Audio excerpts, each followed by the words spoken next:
Welcome back. There we go. I'm just kidding. We actually didn't even rehearse that. Wow. And welcome back to One Hit High Points. This is Kareem. And this is Travis. And we're here to talk about just another day of... This damn plant keeps tickling me. Mass hysteria. Alright, now we're good. Why is it like tickling the back of your head? Yeah, it's like the little things are like in the back, and I keep thinking like I feel like spiders. I feel like that's what I felt like with the bamboo tree in the backyard. Oh yeah, it does do that. Like I always feel like there's a spider on me, but it's just It's just a little tickle from the plant. Actually, you can never be too sure because there was like multiple spiders. Like the other day, I was taking a hit outside. At the very end of the joint, there was a spider hanging off. Wow. It's really not a joint, it's a cigarette. But anyway, so yeah, we're here to talk about mass hysteria. Because I think that, and I know we've probably talked about this so many freaking times, but I just think it's getting worse. You know, I was watching a video of a Japanese man just filming his time in, you know, Palestine, Israel, and just kind of showing how the religious, you know, Fanatics? Fanatics, but like I was just gonna say, like how there's just so much, like you can clearly see like the groups that are just so devoted, yeah, to the point where there's this like almost hysteria created by the supremacist belief of your own belief, I guess. And you know, just to see how that land can be so trivialized on something that should be so grounding and reinforcing of a moral compass is actually nothing like that at all. We're seeing that it's just people that are just so deeply involved in the weaponized version or hijacked versions of the faiths that they follow that it's hard for people to see, because I think the everyday average person just wants to aspire to live a good life, but then you see,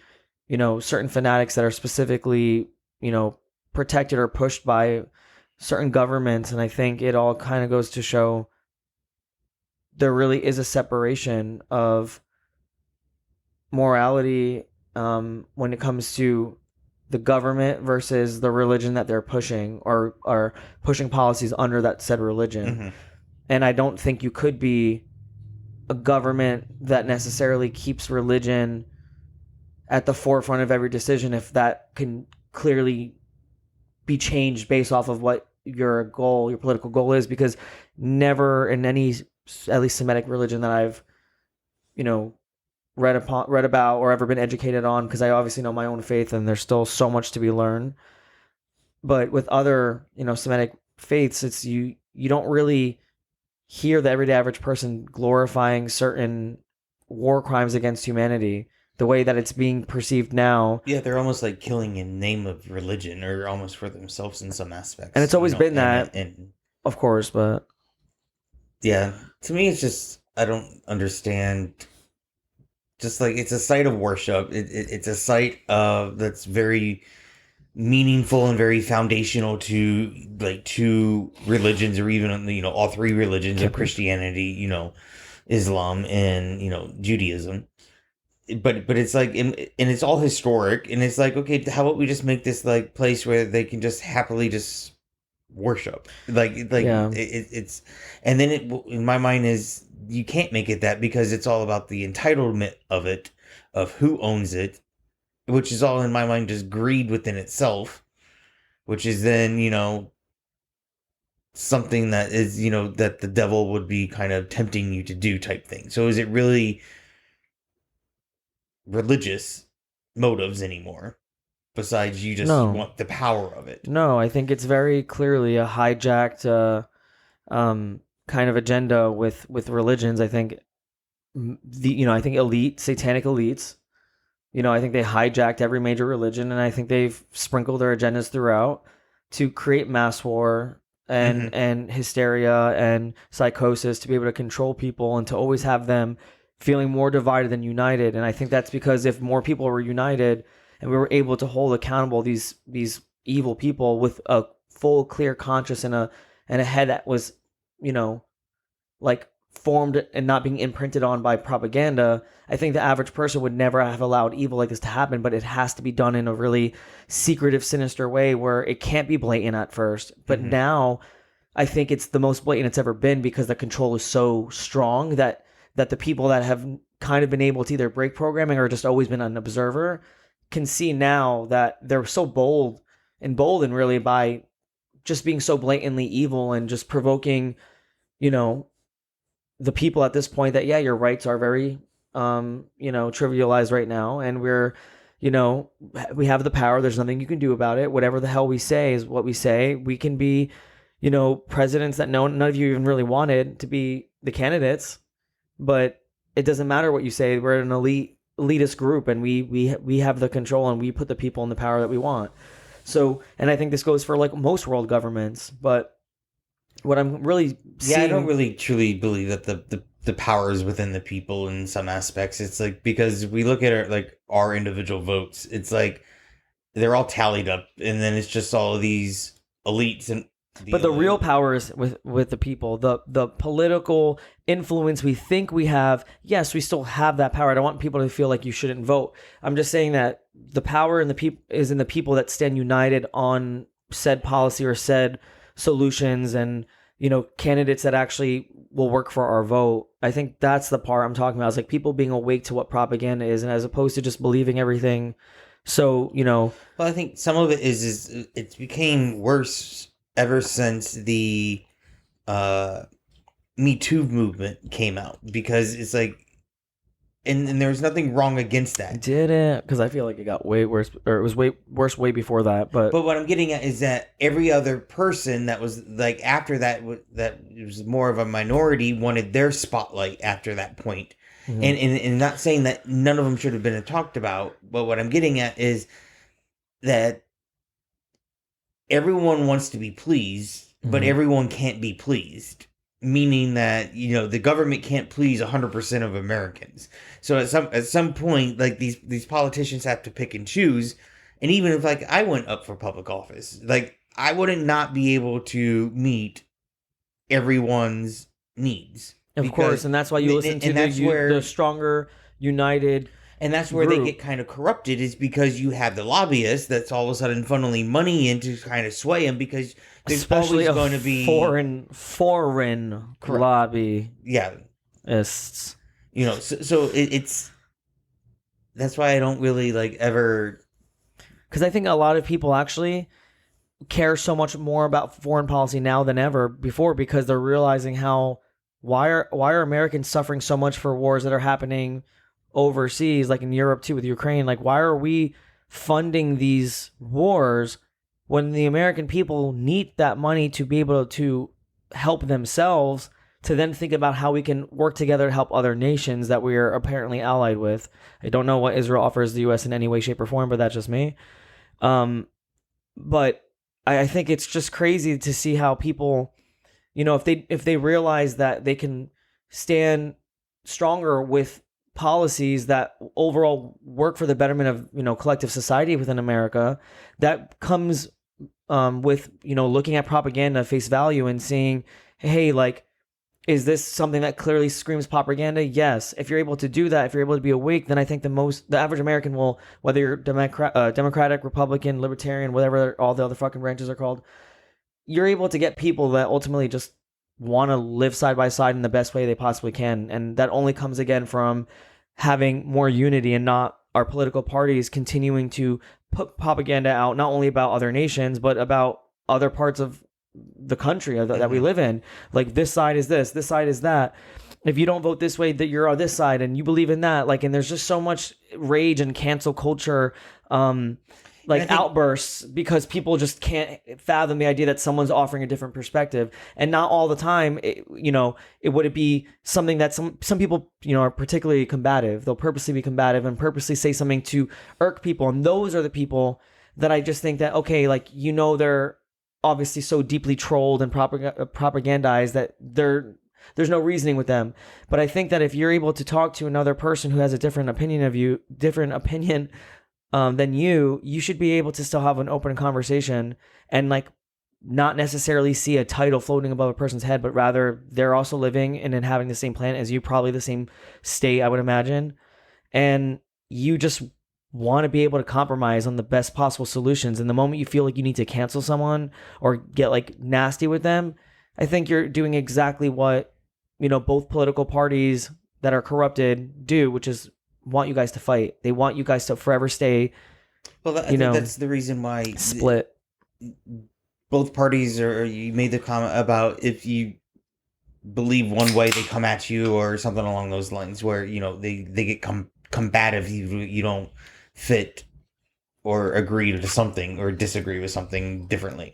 And I think because of all of that, I think that's why you see a lot of people become silent, because they don't want to voice their opinion, because they don't want to deal with combative people, because it's gotten so combative over the years. So I think a lot of people in this world just become silent because they don't want to deal with people challenging them all the time. And at least maybe that's just because you have little, I'm just like an trolls. observer. You have trolls in every group that just don't care to like hear someone out for their own lived experience and how they could have came to that conclusion in their perception of however or whatever they saw. Like I'm not every person. Exactly. I'm not every person, and every person's me. We all have unique experiences, but there's shared experiences that bind us together as humans, as we live the human experience. And I think that is a more powerful way of thinking when you look into someone who's trying to have an opposing debate or thought, with you or whatever. Mm-hmm. It's just okay. Like they came to a different conclusion because they're on a different road, and this is how they came to think what they're thinking. And I can't necessarily fault them for that.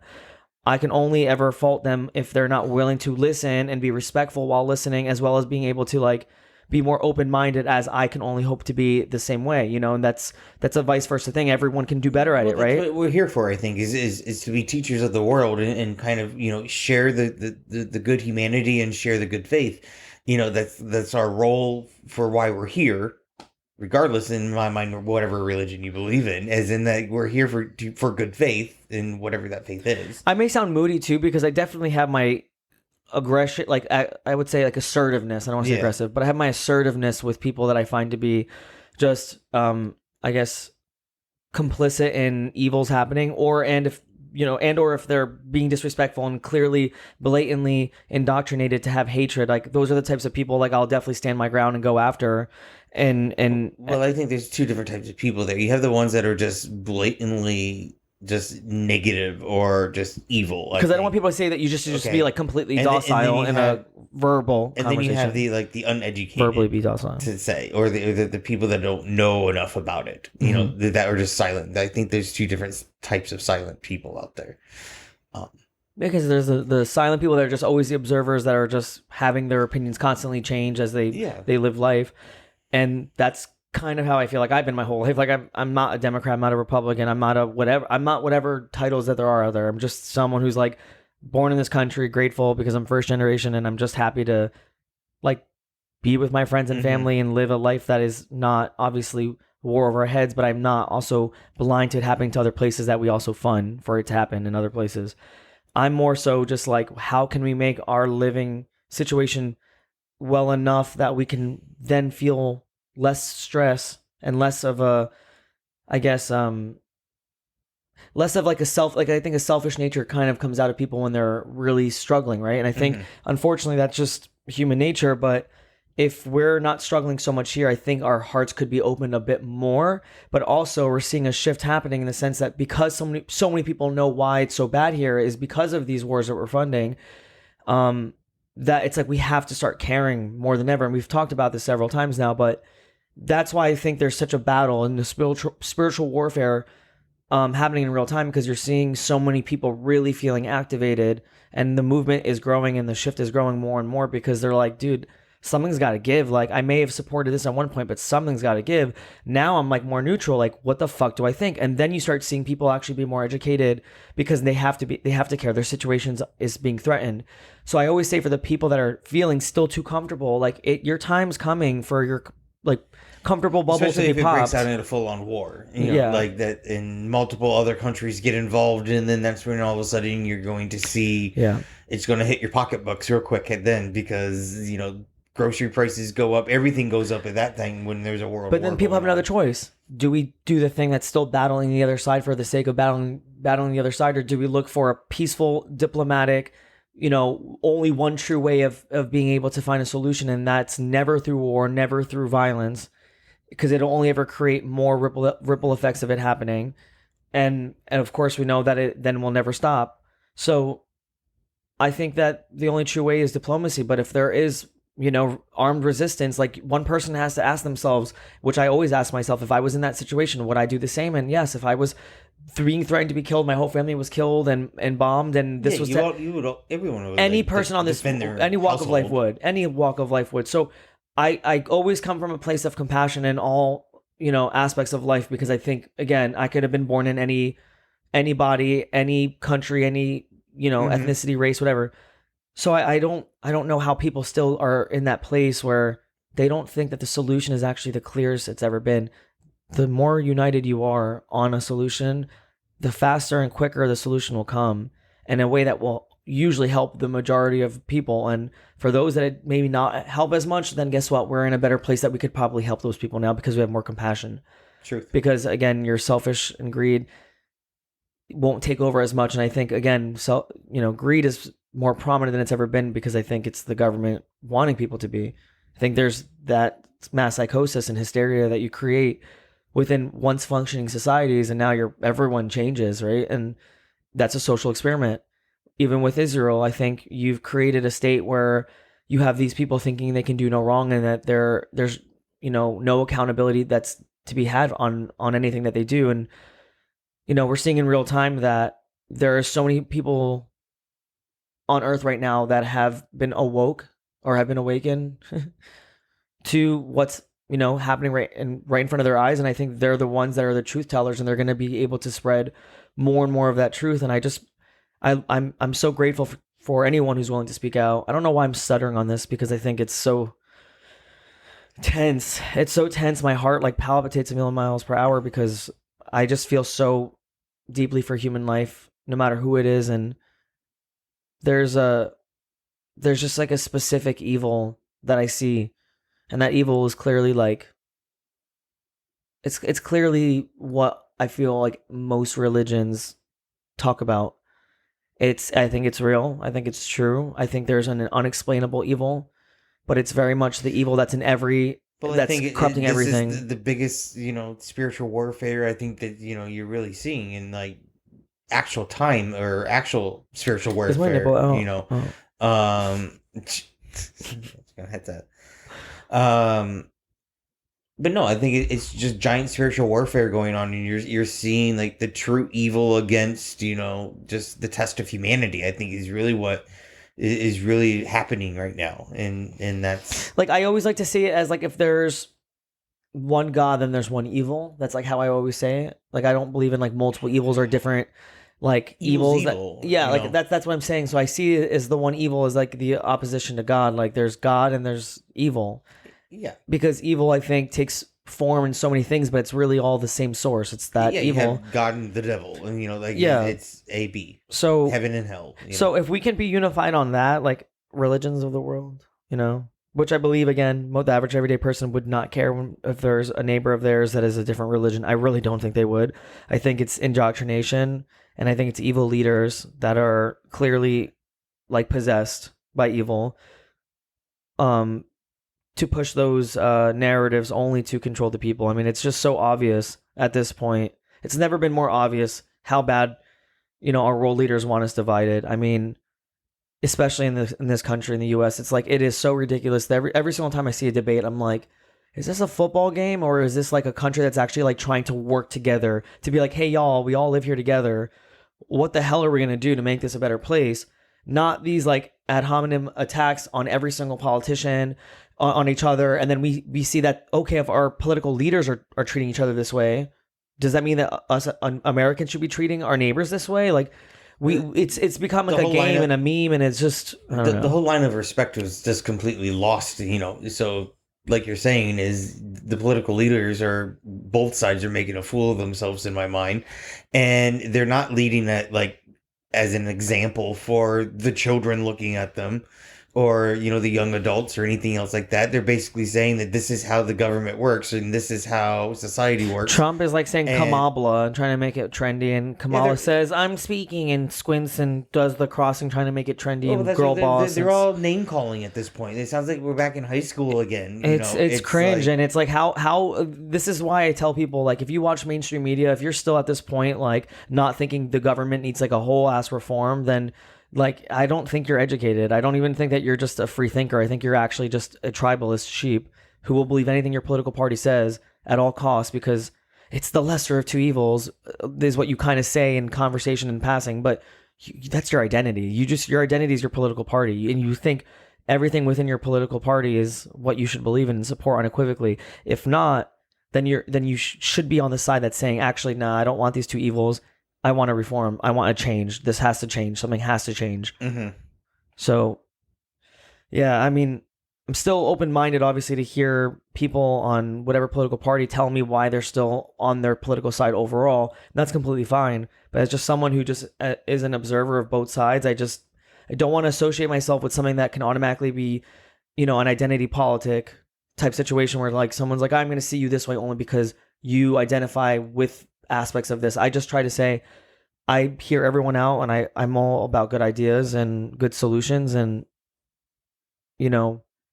however people try to spin it, for me it's sad because I think oftentimes when I debate with people online, they'll automatically run to one extreme, insult or trendy derogatory political statement or term or whatever, and I'm like, bro, I just said I think that things can be better than this, and it's like, what? I think that people only think that they have two options, and there's way more options than two. Of course. There's way more options than the red and blue, and I think that's why people just need to start talking and start discussing these issues, because you'll find that more people surrounded or around you are not necessarily like fully red and fully blue. Like they're kind of more moderates or leaning in the older middle. generations, especially. I think, like, I'm not saying older generations like boomers, but I'm saying like definitely Gen X and millennials. I feel like are generations exactly. that and that's Gen what I'm Z kind too. of speaking to. It's just more of like just continue having the conversations. Mm-hmm. Even talk to the boomers and the Gen X.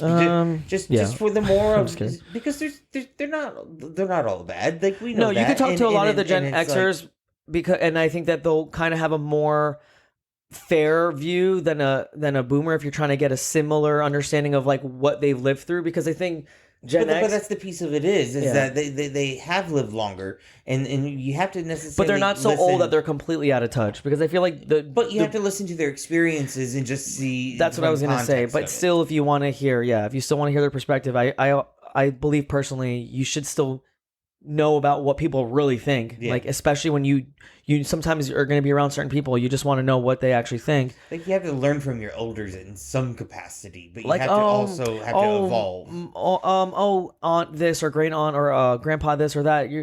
That's funny that you think that, because like reality is so different from that now, or things have changed so much since then. Now there's this, and he'll probably maybe say something ignorant or maybe say something optimistic. You don't know, but based off of how they lived, and what your reality is and what the reality is, then you get to see like, okay, that unfortunately was a child of the times, and that's what they believe based off the times, and you then start to be a little bit less critical on people. And I can speak from experience because of like my whole being out and whatever, and just feeling like I was going to be disowned and whatever. And it's like sometimes your fear of a situation, or you're feeling that someone's going to be more ignorant towards you based off of how you've perceived them on their religious beliefs or political beliefs, doesn't mean that the outcome is going to be that. Sometimes you might just educate someone, or maybe even be educated in a way that you didn't think you would be. So I'm just making more of a joke that like, sometimes you may find insensitivity when it comes to older generations, and it's fine. You just have to have a thicker skin, I guess, and just not be reactive. It'll always be that way. We will be that older generation someday too, with that thicker skin. Then we're yelling at the other younger generation on like, this is how you're supposed to do it, and they're going to look at us like we're the old fools. Like our time will But there's come a truth to wisdom. There's a truth to wisdom, because at some point there's still so many things, no matter how many centuries go by or whatever, years go by, you'll still have very similar shared experiences where you're like, just listen. They might actually tell you something. And I do believe that every generation does get a little smarter in some aspects, and they do learn from the previous one. And it's when we're slowly... The surroundings is why we become smarter, because we know more about the surroundings. I mean, as things are changing. Look at kids' education curriculums today. Like, they're teaching algebra in like 3rd grade, and we got taught algebra in like 6th and 7th grade, like at the beginning. So they're already 3 years more advanced. Are kids actually more educated now? I don't know. I feel like ever since COVID, I feel like there's just some weird shit going on. Those poor COVID kids, you know, and that was that 3 years, 4 years, 3 years of, you know, homeschool or whatever that was called. But I think now things are reset back. But sorry, I can't breathe. At least I think so. Oof, allergies are bad. Well, at least it rained. So yeah, I think just to kind of sum it up, I think you know, if anyone gives a fuck what I think, that if people just take the intensity and severity out of conversations, even if they disagree with you, and you just try to work your best to see that people live differently than you, then it helps. And I think we've actually probably talked about this on way back on our earlier episodes, but I think it's relevant now because we're seeing such a... Yeah, you can't always assume that people are combative and coming at you, I guess. You know, like... No, or just be afraid to get in, like, be afraid to have those conversations, because if you feel that fear... if you have never had those conversations and you constantly feel that fear, like, how the hell do you compromise? How the hell do you even just, like, be able to vent what you're fucking living through if you are just afraid to ever talk about anything political or religious? Like, I would love to be able to tell someone, like, hey, dude, like, I found God in this moment. Like, I'm just speaking as if I was someone else. Mm-hmm. Like, I found God in this moment. Or, hey, like, I, you know, really understood a lot about, you know, this policy that's affecting you guys and you're my friends, and I don't want to see you guys harmed. So, like, I think there needs to be more education on this. Like, I think if people knew more about this, they may actually have more compassion for your struggles. And, you know, I think that's why people need to start listening, but also being able to, like, also express and educate in ways that, or offer perspective in a way that can be constructive at all costs. And again, you're not perfect. No one's perfect. I'll get pissed off. I'll get angry. I'll definitely combat trolls. I'll definitely have my bad days. I'm a human being. I'll definitely be emotional on some days. But, you know, I say this message because it's not only for others, but it's for myself. You have to be able to practice what you preach. And if you want powerful things to happen in your life, I think still need to manifest it and also speak it out to the universe and make it happen. Day by day, and make sure that you're actively listening. I think is a key piece of that. You know, if you're out there asking and having conversations, or asking questions and having conversations, is making sure whatever you're asking or seeking the information from, that what you're being told, that you're actively listening to it, regardless if it's something you agree with or disagree with. You know, just because you want to make sure that everyone feels like they're listened or heard. And I guess that's important as far as just building, like, relationships, to have that open and honest conversation. So take a hit, be open-minded, just chill the fuck out and listen. Most days, if you have a bad day, it's okay. You're human. Everyone's entitled not entitled, but everyone can have a bad day. Yeah, we all do. But today wasn't a bad day. Today was a great day, and tomorrow will be a great day, and every day from here on out. And if it's a bad day, it didn't never happen. Slap it in the face. Yes. All right, everyone. We'll see you on the next one. Bye. Bye.